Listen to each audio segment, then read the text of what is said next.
Ano? Ay, kumusta? Bakit? Gusto lang kitang dalawin. Kumusta ka naman? Ako lang. Bakit?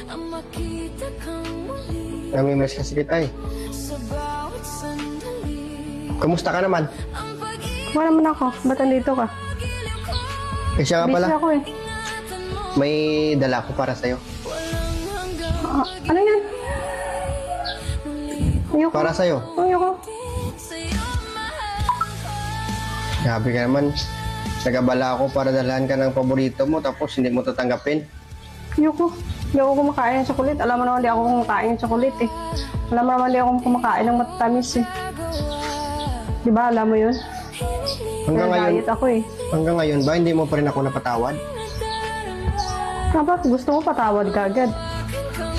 Mayos ka. Sinusuyo na nga kita eh. Ano pa bang gusto mong gawin ko? Pagsuyo, ganyan kayo mga lalaki. Pag nasaktan nyo kami mga babae, pag sorry nyo, akala nyo lahat magiging okay na. Lahat ng sakit mawawala pag nag-sorry kayo. Lahat ng sakit mawawala. Ganyan kayong mga lalaki. Grabe naman kayo. Pinuntahan na nga kita para kamustahin. Kalala lang kasi ako kung kumusta ka na. Para saan pa? Para kamustahin ako. Para saan pa? Alam mo naman kasi na importanteng tao ka para sa akin. Sana noon mo pa yan sinabi sa akin. Nung hindi mo pa ako nasaktan. Sino ba yung kasama mo nung isang araw? Ba't siya na lang hindi mo bibigyan yan? Wala yun. Kaibigan ko yun. Kaibigan? Pero nung kahawa ka? Ganon kayo ka-sweet?